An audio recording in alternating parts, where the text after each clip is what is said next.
আসসালামু আলাইকুম এভরিওয়ান, আশা করি সকলে ভালো আছেন, আবার অনেকে হয়তো ভালো নাই। তো গাইজ আপনারা সবাই হয়তো জানেন যে বন্যায় অনেকেই কিন্তু ক্ষতিগ্রস্ত হয়েছে।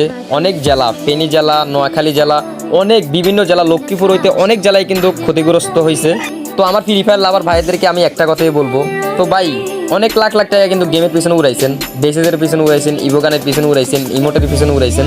তো আপনাদেরকে একটা কথাই বলবো, ছোট ভাই হিসাবে একটা রিকোয়েস্ট রাখবেন, অনেকেই কিন্তু গেমের পিছনে টাকা উড়াইতেছেন। এই টাকাগুলো যদি না উড়াই, যদি আপনারা যদি বন্যায় ক্ষতিগ্রস্ত হওয়া মানুষগুলোর পিছনে উড়ান, কিন্তু অনেক একটা সোয়াবের কাজ করবেন। অনেকে কিন্তু না খেয়ে অলরেডি আছে ঘরের ভিতরে, চারদিকে শুধু পানি, কিভাবে বাইরে। তো আপনারা চাইলে কিন্তু তাদেরকে হেল্প করতে পারবেন।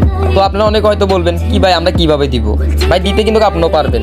আপনারা ছেলেবেলে মিলে একটা টিম তৈরি করেন, 10 জন মানুষকে যদি দেন, তাহলে কিন্তু 10 জন মানুষ কিন্তু উপাস থাকবে না, তারাও কিন্তু খেয়ে থাকবে। তো আমার ভালোবাসার মানুষ যারাই আছেন ভাই, অন্তত 1 মাস না টপ আপ করলে কিছু হবে না। এই টাকাগুলো দিয়ে গরিব অসহায় মানুষদের পাশে দাঁড়ান, এবং কি বন্যায় ক্ষতিগ্রস্ত মানুষগুলোর পাশে দাঁড়ান। আমার ভালোবাসার মানুষদের কাছে একটাই রিকোয়েস্ট থাকবে, সবাই মিলে একসাথ হয়ে এই কাজগুলো করেন, অনেক ভালো হবে। তো আমি সকল ইউটিউবার ভাইদেরকে বলবো, ভাই ইভেন্ট আইছে, এটা আইছে, এটা বাইর করে নিলাম, ভাই এই কাজগুলো আপনারা ভুলও করেন না।